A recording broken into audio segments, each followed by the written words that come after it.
దేవుని నామానికి మహిమ కలుగును గాక. మీ అందరికీ ప్రభు పేరట నా వందనములు. ఎప్పటినుంచో అనుకుంటున్నానండి, అన్నయ్య వదిన వచ్చి ఈ పరిచర్యలో పాలుపంపులు తీసుకోవాలని. ఎందుకంటే దేవుడిచ్చిన ఆత్మీయులలో ఎంతో ముఖ్యులు అన్నయ్య వదిన. ఒక తల్లి తండ్రిలా నన్ను ప్రేమిస్తారు. వారు కూడా ఈ పరిచర్యలో ఉండాలని ఎంతో ఆశపడ్డాను. దేవుడి కృపను బట్టి వారు కూడా ఈ పరిచర్యలో ఉన్నందుకు దేవుని నేను స్తుతిస్తున్నాను. ఈరోజు దీనులకు గుత్తిదొండకాయ కర్రీ చేశాము. చాలా పనులన్నీ చక్కగా జరిగాయి. వారితో పాటు మా వదిన కూడా హెల్ప్ చేశారు. ఈ విధంగా ఈరోజు మేమందరం కలిసి కట్టుగా పనిచేసాము. ఈ యొక్క దీనుల సువార్తలో చాలామంది నా ఆత్మీయులు వచ్చి పాలు పంపులు తీసుకుంటూ చాలా సంతోషిస్తున్నారు, చాలా తృప్తి చెందుతున్నారు. నిజంగా ఈ మనసు క్రీస్తు లేకపోతే ఉండదండి. క్రీస్తు లేనప్పుడు గొప్ప గొప్ప విందుల్లో పాలు పంపులు తీసుకుంటే సంతోషంగా ఉండేది. గొప్పగా పెద్ద పెద్ద స్టేజీలు వేసి గొప్ప గొప్ప విందు భోజనాలు హడావిడి ఉన్న చోటుకు వెళ్తే ఈరోజు భలే గడిచిందనిపించేది. కానీ ఎప్పుడైతే క్రీస్తుని ఎరిగి ఉన్నామో మనకి అంత గొప్ప గొప్ప విందు వినోదాల్లో సంతోషం లేదు. కానీ దేవుడు ఏదైతే చెప్పాడో ఆ పని చేయడంలో చాలా సంతోషం ఉందండి. అలాగే ఈ సంతోషాన్ని పంచుకోవడానికి ఒకరి తర్వాత ఒకరు నా ఆత్మీయులందరూ వస్తున్నారు. ఈ పనిలో తమ వంతు సహాయం చేస్తున్నారు. సహాయం చేసి ఎంతో సంతోషిస్తున్నారు. నన్ను ఎంతో ప్రోత్సహిస్తున్నారు. నా కుటుంబం, నా ఆత్మీయ కుటుంబం నన్ను ఎంతగానో బలపరుస్తుందండి. అందుని బట్టి దేవునికి కృతజ్ఞతలు, నా ఆత్మీయులకి నా వందనములు.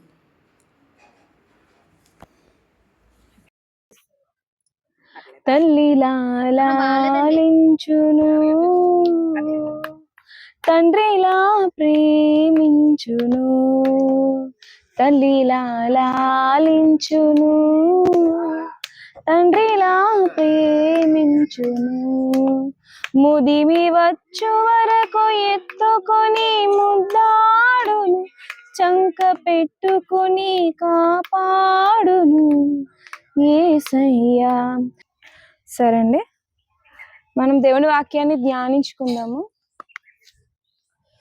మత్తయి సువార్త 5వ అధ్యాయంలో 4వ అధ్యాయము 23 నుంచి 25 వచనాలు, 3 వచనాలు మనం ధ్యానించుకుందాం. అయితే ఒక చిన్న ప్రార్థన చేసుకుందాం. పరిశుద్ధుడా, మా ప్రియ పరలోకపు తండ్రి, సర్వశక్తిమంతుల దేవా, నాయన మీ ప్రియులకు వాక్యం వివరిస్తుండగా ప్రభు మీ ఆత్మ సహాయాన్ని మా అందరికీ దయచేసి తండ్రి నాయన, మీలో ప్రభు నూరంతలుగా ఫలింప చేయుటకు ఈ వాక్కు మాలో పని చేయనట్లు మీ కృప దయచేయమని యేసు క్రీస్తు ప్రభు వారి పరిశుద్ధ నామమున అడిగి వేడుకుంటున్నాం మా ప్రియ పరలోకపు కన్న తండ్రి, ఆమేన్.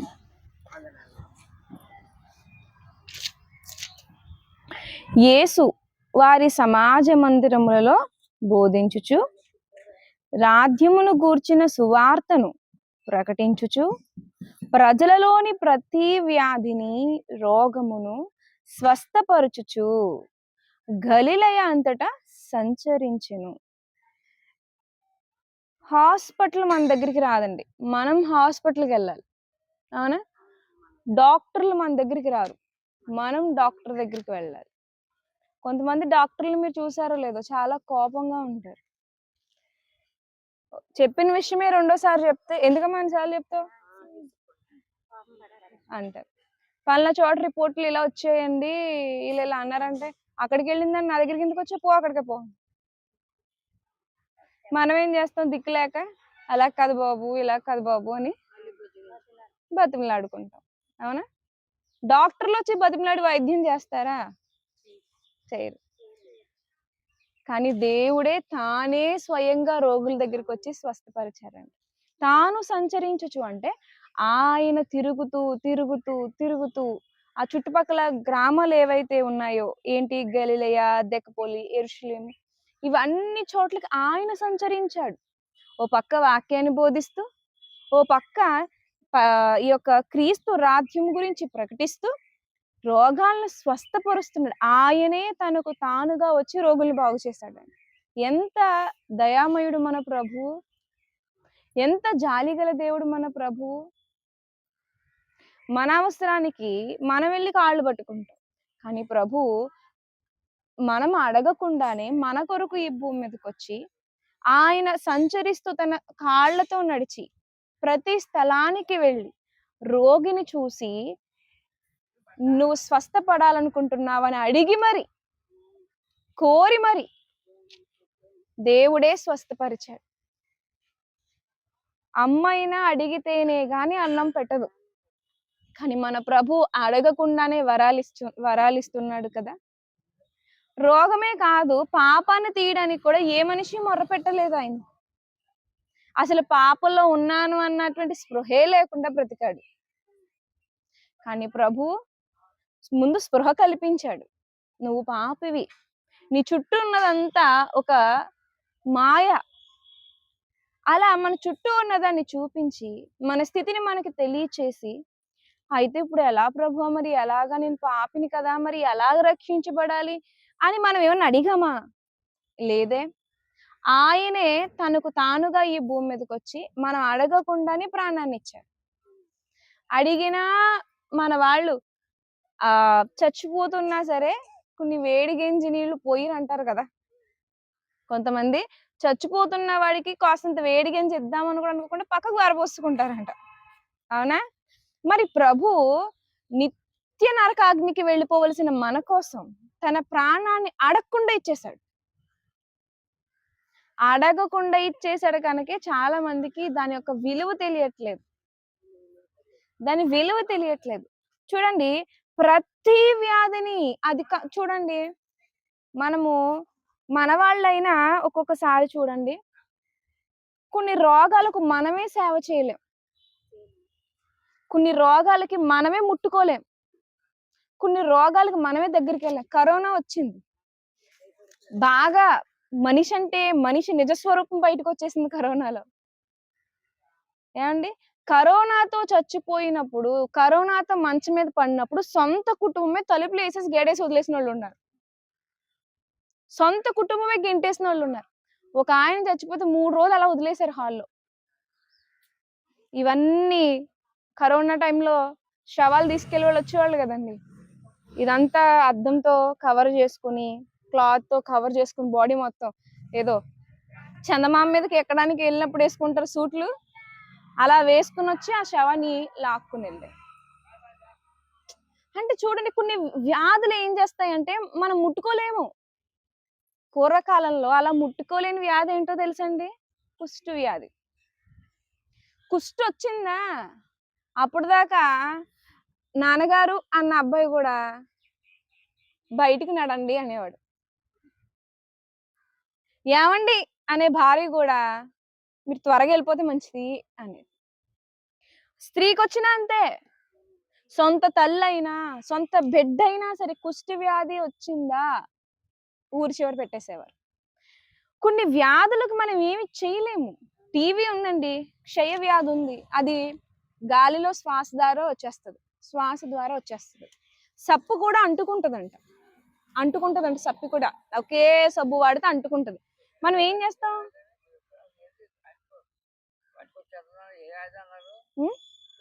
క్షయ టీవీ జబ్బు శ్వాస దగ్గరతో గాలి ద్వారా వచ్చేస్తుంది. వాడిన సబ్బులు వాడకూడదు. అండ్ అలాంటి టైంలో కొంతమంది చూడొచ్చు, కానీ చాలా వరకు హాస్పిటల్లో జాయిన్ చేశారు, చేయలేము. ఇప్పుడు డ్రెస్ కారిపోతుంది, అది కారిపోతుంది అంటే చేయలేరు. చేసేవాళ్ళు ఉన్నారు, అందరూ చేయలేరు. సొంత వాళ్ళైనా సరే చిరాకు పడతారు.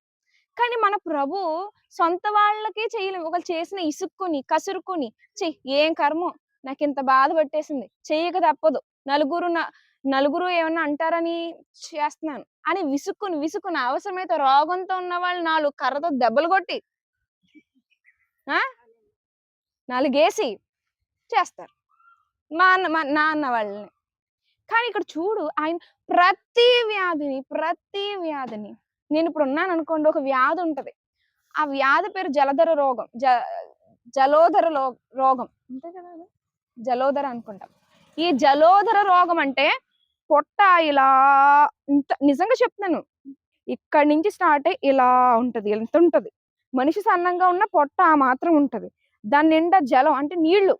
అప్పట్లో ఏం చేసేవారంటే ఆ పొట్టకి చిన్న కన్నం పెట్టి కింద బకెట్ పెడితే నీళ్ళు వచ్చాయన్నమాట. ఇప్పుడు నేను ఇక్కడ ఉన్న మనిషిని నేను ఎంత పొట్ట వేసుకుని కూర్చుంటే దగ్గరికి రాగలరా మీరు? అలా నీరు కారిపోతుంటుంటే రాగలరా?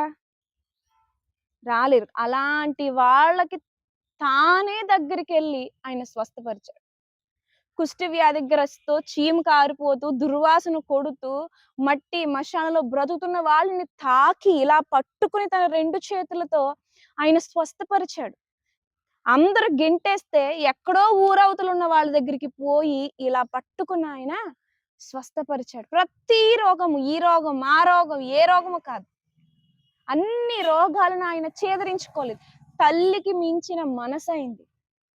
తల్లి కూడా ఒకానొక స్టేజ్ లో విసుక్కుంటదేమో, మన ప్రభు విసుక్కోలేడు. అమితమైన ప్రేమ అన్నమాట. సో ఆయన సంచరిస్తూ తానే దిగి వచ్చి ప్రతి వ్యాధిని రోగమును స్వస్థపరుస్తూ గలిలయ అంతటా సంచరించాడు. గలిలయ అనే ప్రాంతంలో సంచరించాడు. అలా సంచరించినప్పుడు ఏం జరిగిందంటే నానా విధాలైన రోగాలు, ఆ రోగం ఈ రోగం కాదు, అన్ని రోగాలు చేతను, వేదనల చేతను పీడింపబడిన వ్యాధిగ్రస్తులందరినీ, దెయ్యములు పట్టిన వారిని, చాంద్ర రోగులను, పక్షవాయు గల వారిని వారు ఆయన యొద్దకు తీసుకొచ్చేస్తున్నారు. నాకు తగ్గిపోతుంది, నేనేమో పలానా అమ్మని తీసుకెళ్తాను, పలానా బాబాయిని తీసుకెళ్తాను, నేను ఒక లేకపోతే మా ఊరిని ఆటెక్కించుకుని వచ్చేస్తాను. ఏముందండి, కాలు పోతే కాలు వచ్చేస్తానంటే మరి తీసుకెళ్ళనా? కన్ను పోయితే కన్ను వచ్చేస్తుంది, కుష్టి వ్యాధి పోతుంది, నోరు లేని వాళ్ళకి నోరు వచ్చేస్తుంది. చచ్చిపోయే మనిషిని ఒకసారి అయితే పెంకిలిప్పేసి దించేశారు మంచం. లెగిసి కూర్చొని పరుపెత్తుకుని వెళ్ళిపో అంటే లెగిసి పరుపెత్తుకుని వెళ్ళిపోయాడు. అలా ఆ నోట ఈ నోట అయిపోయి నేను 10 మందిని తీసుకొచ్చేసి, మీరు 10 మందిని తీసుకొచ్చేసి అలా తీసుకొచ్చేస్తున్నారంట ఆయన దగ్గరికి. అదే మనం అయితే ఎంత ఫోర్స్ కొడతామండి, మన దగ్గరికి అంతమంది వస్తే. తక్కువ ఊర్ల నుంచి వస్తున్నారు అనుకుంటున్నారు. గలిలయ, దెకపోలి, యెరూషలేము, యూదయాను ప్రదేశముల నుండి, యోర్దాను అవతల నుండి, అంటే చూడండి ఇంకా ఒక ఊరు కాదు 2 ఊరు కాదు, ఆ ప్రదేశంలో వాళ్ళందరూ అంట యోర్దాను అవతల నుండి బహుజన సమూహములు ఆయన వెంబడించారు. అంటే ఒక బెటాలియన్ నడుస్తుంది ఆయన వెనకాల. అంతమంది జనం వస్తే మనమైతే ఏం చేస్తాం చెప్పండి? మీరు ఒక హీరోయిన్ చూసారా, ఒక హీరోని చూసారా? హీరోయిన్లకి ఫాలోయింగ్ ఎక్కువ ఉంటదండి. ఉండదా? అదేంటంటే ఇప్పుడు చిరంజీవి అంటే చెయ్యి కోసుకున్న వాళ్ళు, పేకలు కోసుకున్న వాళ్ళు లేరా? ఎన్టీఆర్ గారు అనగానే చచ్చిపోయిన వాళ్ళు లేరా? పడి చచ్చిపోయిన వాళ్ళు లేరా? అరుస్తారు కదా సినిమా థియేటర్లో వెళ్ళే. సినిమా హీరో ఇక్కడికి వస్తే మనందరం మూగేస్తే సినిమా హీరో దయగా బాగున్నారా అందరూ ఇలా రండి నా పక్కన కూర్చొని అంటాడా? పక్కన బాడీ గార్డ్స్ కి ఇలా సైగ చేస్తే వాళ్ళు ఒక తోపుతో వస్తారు మనల్ని రానివారి దగ్గరికి. అవునా? ఒక్కొక్కసారి ఎవరో హీరో పేరెందుకులేండి, పాత హీరో చిన్న బిట్ పెట్టారు. ఫ్యాన్స్ ఎక్కువగా మీద పడిపోతుంటే ఆయనకి ఇరిటేషన్ వచ్చి కొట్టాడు, చెయ్యెత్తేసి తోసేసాడు. ఇరిటేషన్ వచ్చేసింది ఆయనకి. ఇప్పుడు జనాభా ఎక్కువైపోతున్నప్పుడు ఇరిటేషన్ వచ్చేస్తుంది. తినడానికి కూడా ఖాళీ లేనంత పరిచర్య చేశాడు ఆయన.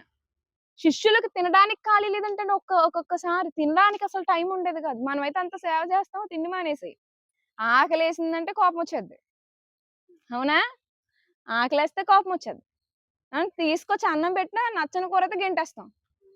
అవునా? ఆయనకి ఆహారం లేకపోయినా జనం అందరి మీద పడిపోతుంటే మనమైతే ఏం చేస్తామంటే ఒక 1000 మంది వచ్చేసారు అనుకోండి, లేదు వెళ్ళిపోండి 100 మందికి ఈరోజు వస్తే వెళ్ళిపోండి. వచ్చిన వాళ్ళని చేదరించుకుంటాం. వచ్చేస్తారు మంద కింద వచ్చేస్తారు, చేదరించుకుంటాము లేదా? కానీ యేసుక్రీస్తు ప్రభువారు ఒక్కరిని కూడా తృణీకరించలే, ఎవరిని కూడా ఆయన త్రోసివేయలే, ఎవరిని కూడా విసుక్కోలేదు, ఎవరితో పొగరుగా మాట్లాడలేదు. ఎంత మంది వచ్చినా ప్రేమతో ఆయన దగ్గర తీసుకుని వచ్చిన వాళ్ళు ఎవరిని కూడా ఆయన ఉత్తి చేతిలో పంపలేదు. చూడండి, అంటే ఎందుకు ఈ మాట ఈరోజు చెప్తున్నానంటే, ఆయన అంత ప్రేమించాడు మనల్ని. మనకి ఏ రోగమైనా, మనం ఏ స్థితిగతుల్లో ఉన్నా ఆయన మనల్ని అసహించుకోడు. అలాంటి ప్రేమ, అలాంటి గొప్ప దేవుడు మనకు తోడుగా ఉన్నాడు. కానీ మనము ఆ గొప్పతనాన్ని గుర్తించాలి. ఆయన దేవుడుగా మనం చూసుకోవాలి. కష్టాలలో, బాధలలో ఆయన ప్రేమను జ్ఞాపకం చేసుకుంటూ నడుచుకోవాలి. యేసుక్రీస్తు ప్రభువు లాంటి గొప్ప దేవుడిని కలిగి ఉన్నామని సంతోషించాలి. అర్థమవుతుందండి? కాబట్టి ఆయన మనల్ని ప్రేమించడమే కాదు, మనం కూడా ఆయన్ని ప్రేమించడం నేర్చుకోవాలి. కొంచెం ఏమైనా బిజీగా ఉన్నామనుకోండి, ఏం చేస్తాం? ముందు ప్రార్థన మానేత్తాం. అసలు మనమే గంట లేట్ అయిందండి బాబు, ఈ రోజు 2 అయిపోయింది, 3 అయిపోయింది అంటాం. మనం అంత ప్రేమించలేకపోతున్నాం. కాబట్టి ఆయన ఎంతో మిమ్మల్ని ప్రేమించాడు. మీరు కూడా ఆయనకి సమయం ఇవ్వండి. ఇక్కడ ఉన్నప్పుడే కాదు, ఇంటికెళ్ళాక ప్రార్థన చేసుకోవాలి. వాక్యం చదువుకోవాలి. దేవునికి ఇష్టమైన కొన్ని పనులుంటాయి. ఎవరికైనా లేని వాళ్ళకి కాస్తంత పెట్టడమో, నిజాయితీగా ఉండడం, అబద్ధాలు ఆడకపోవడం, అలాంటి దేవునికి ఇష్టమైనవి కూడా మీరు చేస్తే అది ఇంకా మంచి సంబంధం మీకు దేవునికి ఏర్పడుతుందన్నమాట. మీలో చాలా మందికి ఆరోగ్యం బాలేదు. దేవుడు ఖచ్చితంగా స్వస్థపరచగల సమర్థుడు. అయితే మనం ఇంకా ప్రార్థన చేయాలి. తగిన కాలమందు అన్నిటిని ఆయనే సమకూరుస్తాడు, ఆదరిస్తాడు, నడిపిస్తాడు. ఆమేన్. ప్రార్థన చేసుకుందాం. పరిశుద్ధుడా, మా ప్రియ పరలోకపు తండ్రి, సర్వశక్తిమంతుడా దేవా నాయన, మీ కృపలో తండ్రి నాయన మమ్మల్ని నడిపిస్తున్నందుకు కృతజ్ఞతలు తండ్రి. మమ్మల్ని ఎంతగానో ప్రేమించినందుకు కృతజ్ఞతలు ప్రభువా. ఆ ప్రేమను మేము తలపోసుకుంటూ ధైర్యం కలిగి జీవించినట్లు మీ కృప దయచేయండి తండ్రి. మీ ఆత్మశక్తితో మమ్మల్ని నింపండి. ఎంత ప్రేమించావు దేవా. నీవు మా కొరకు నడిచావా, వీధుల వెంబడి, ఊర్ల వెంబడి తండ్రి. మీ కుమారుణ్ణి తండ్రి నాయన మా కొరకు నడిపించారా దేవా. యేసుక్రీస్తు ప్రభువా, మమ్మల్ని ఇంతగా ప్రేమించారు. మీ ప్రేమను గుర్తించి ధైర్యముతో తండ్రి నాయన బ్రతుకుచ్చు మిమ్మల్ని తిరిగి తండ్రి ప్రేమించేటువంటి గురిని మాకు దయచేయండి నాయన. వచ్చిన దీనుల జ్ఞాపకం చేసుకోండి. ఆహారంతో వారిని సంతృప్తిపరిచి ఆరోగ్యము దయచేసి మనశ్శాంతిని పంచమని యేసుక్రీస్తు ప్రభు వారి పరిశుద్ధ నామం అడిగి వేడుకుంటున్నాం మా ప్రియ పరలోకపు కన్న తండ్రి. ఆమేన్. అందరికీ